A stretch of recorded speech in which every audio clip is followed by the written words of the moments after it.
Traveler? You're back already? And no one thought to wake me up, huh? In fairness, you look pretty hungover. Can't imagine anyone wanting to wake you up in that state. I'll have you know I'm perfectly sober when I'm hungover. Okay. I'll admit that sounds strange at face value, but regardless, what I meant to say is, I heard something about the Abyss Order engaging in meditation. Yeah, that's right. Does it mean anything to you, Citlali? I sensed something strange in my dream.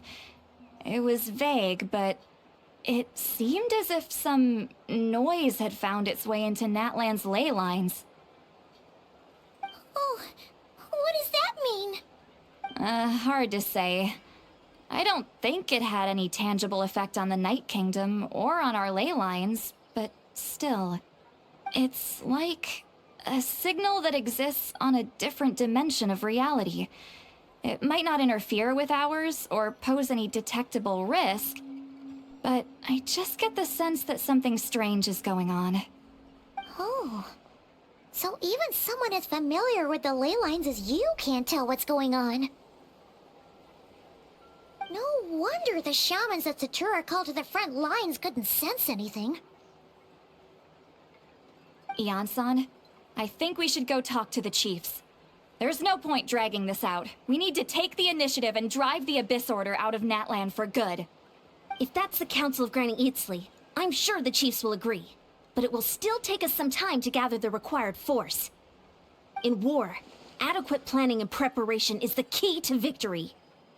Sure, but the finer details aren't my concern. Anyway, I'll leave you to it. Just remember to come find me when you're ready to talk to the chiefs. Oh? Sure, what is it? Huh, you mean only select individuals can see them?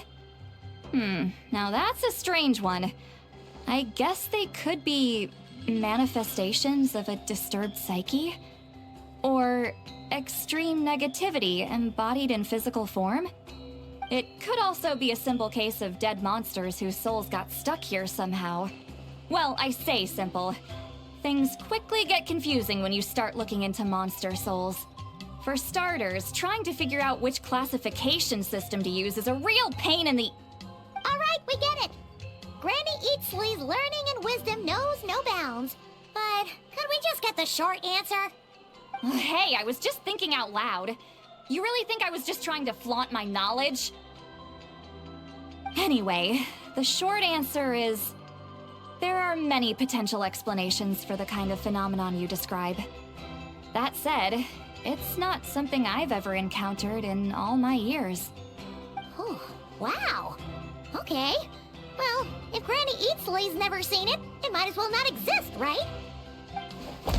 Hey, I'm not that old! Care to elaborate on what happened? This all sounds rather mysterious.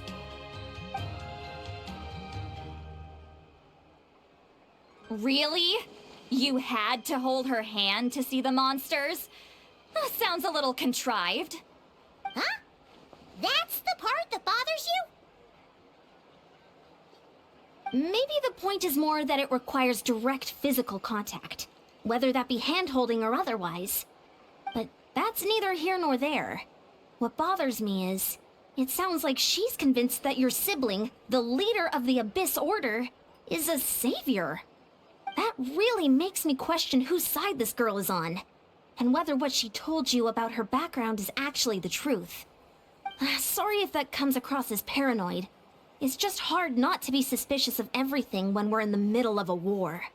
Actually, Paimon feels like you make a fair point. Whoever this girl is, she sounds like bad news. Okay, well, you're clearly just jumping to conclusions.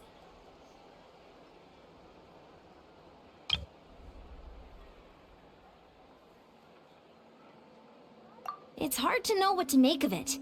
A young lady all by herself, lost in the middle of nowhere, sees monsters that no one else can, calls the leader of the Abyss Order her savior. At the very least, we should remain vigilant. Keep a close watch on her. Sounds sensible. On that note, we probably shouldn't have left her by herself in that cave. Traveler, we still need some time to muster our forces. Maybe you could check on her if you're not busy. Just be careful. It's settled then. Let's go check on her.